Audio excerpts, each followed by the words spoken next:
Shiny hunting has been a part of the Pokemon game since all the way back in Generation 2 with the introduction of colored sprites. But in my opinion there has never been as obtainable as now with the newest generation of Pokemon games, Scarlet and Violet.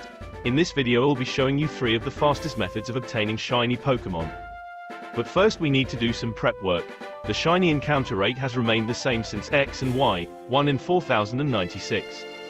These odds can be further improved with the shiny charm, which you receive from Jack the biology teacher after completing the Pokédex. This brings your odds down to 1 in 1365, a considerable improvement. It is advisable to get the shiny charm first but isn't necessary for any of the methods, it will just take a bit longer without it.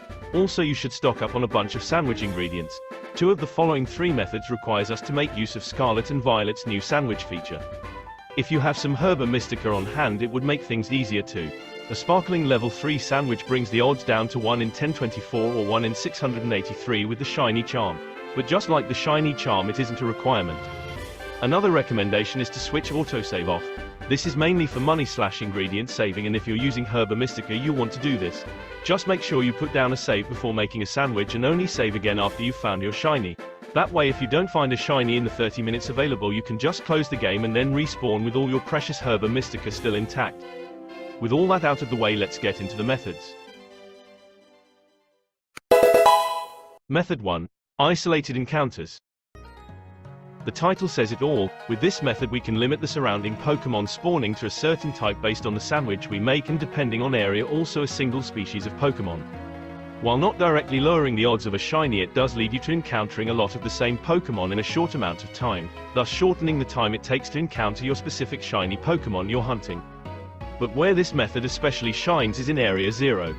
Most Paradox Pokemon in the lower depths have very specific and unique types for the area, meaning that you'll most likely only be spawning that Pokemon there. With one run down to the lab you'll most likely encounter just over 100 of your Pokemon, and with one run taking about 5 to 10 minutes, even at the full 4096 chance you should find one in a reasonable amount of time. Probably between 6 and 7 hours of gameplay. With the shiny charm the odds are obviously greater, probably taking between 2 and 3 hours to hit the odds, and if you have a sparkling sandwich as well, the time goes all the way down to 1 to 2 hours to hit odds, making it a really fast and reliable method to shiny hunt. Method 2. Mass outbreaks. This method works much like the isolated encounter method but with a catch. Every day you'll find different mass outbreaks of Pokemon on your map. Going to them will show you a horde of the same Pokemon, just like as if you've eaten an encounter power-up sandwich. Now the catch is that you'll need to defeat a bunch in order to get the max shiny rates. I recommend using the Let's Go feature to make quick work of things. Once you've hit 60 or a bit over you can stop fainting them. You are now at max odds, which are 1 in 1365.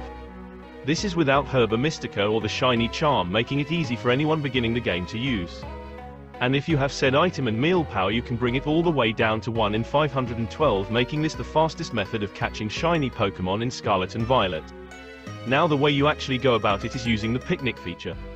We aren't using it to make sandwiches though, just to despawn the Pokemon on screen. Get into a position where you can see all of the spawned Pokemon at once, go to picnic, and the close out of it. The Pokemon horde should respawn, and each time it does, there's a chance it will spawn a shiny. With 10 to 15 Pokemon spawning per picnic setup you'll be looking at around 2 to 3 hours to hit odds without anything, and under an hour with the full shiny charm plus sparkling power setup. Definitely the method I recommend most. Method 3. Breeding. Breeding has remained the same as in previous generations. It's a full odds hunt of 1 in 4096. Now this would be terrible if it wasn't for the Masuda method of breeding. This method gets its name from Junichi Masuda, who originally encoded it into the earlier games. By breeding 2 compatible Pokemon from different regions of the world you can dramatically increase the odds to 1 in 682 or 1 in 512 with the shiny charm. So for example, if a Charizard that I caught in my game would breed with a Ditto that I traded for from Japan, I would have the Masuda odds. If however, a Japanese Charizard and a Japanese Ditto were to breed, it would be 1 in 4096 due to them being from the same region. You can easily tell the region of your Pokemon by the language tag near its name. Now when it comes to the actual breeding it's a bit different compared to previous games.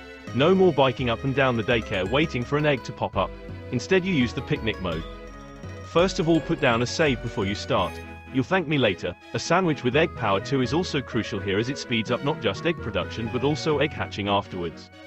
Make sure you only have the 2 compatible breeding Pokemon in your party. Stand in front of the basket and wait. That's it, just a lot of waiting. Every 2 odd minutes check the basket and you may find a handful of eggs that get automatically sent to the box. Once you think you have enough eggs or the effect runs out, you can make another egg power sandwich and get to hatching.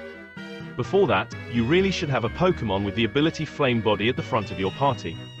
Flame Body, like Egg Power 2, shortens the steps needed to hatch an egg. Now on to hatching. Just run around a bunch until all eggs are hatched. If a shiny wasn't among them, you can close the game and start again. Because you put a save before starting, you don't have to release all the hundreds of eggs hatched, which shortens the time it takes considerably. Speaking of time, this really isn't the fastest method. 5 to 6 hours by my testing to reach the odds, and most of that time is spent doing nothing, but occasionally pressing A. And seeing as there are much faster methods, I wouldn't recommend breeding, unless it's a Pokemon like Charizard that you can't naturally get in Gen 9. The only redeeming part of breeding is that it doesn't need any Herba Mystica, which are annoyingly rare, only gotten rarely from level 5 or 6 raid rewards.